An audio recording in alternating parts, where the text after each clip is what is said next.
Albert and the Lion. There's a famous seaside place called Blackpool that's noted for fresh air and fun, and Mr. and Mrs. Ramsbottom went there with young Albert, their son. Oh, fine little lad were young Albert, dressed in his best, quite a swell. He'd a stick with an horse's head handle, the finest that Woolworths could sell. They didn't think much of the ocean, the waves, they was piddling and small.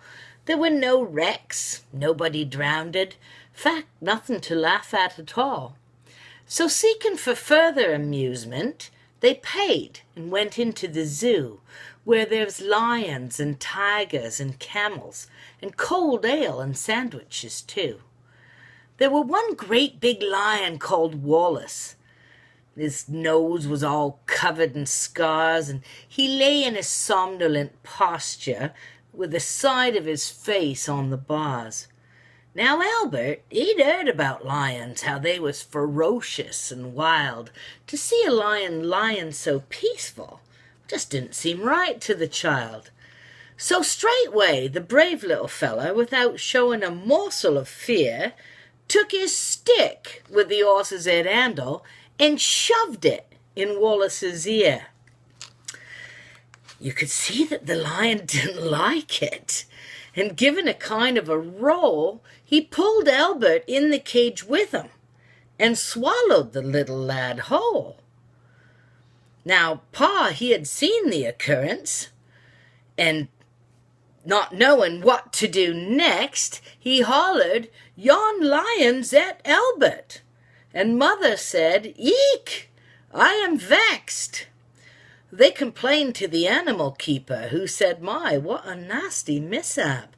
Are you sure that it's your boy he's eaten?" And Pa said, "Am I sure? Here's his cap." Well, the manager had to be sent for. He came and said what's to do. Ma said, "Yon lion's at Albert, and him in his Sunday clothes too." Father said, "Rights, young fella, I think it's a shame and a sin to have our son et by a lion, and after we paid to come in."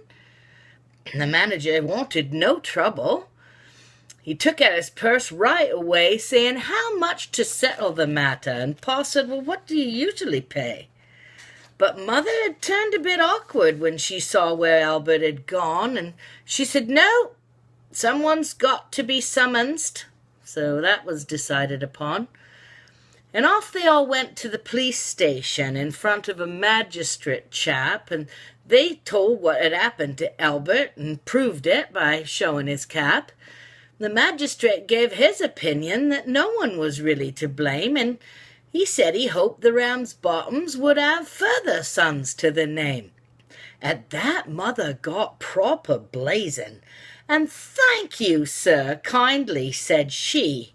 "What, spend all our lives raising children to feed bloody lions? Not me.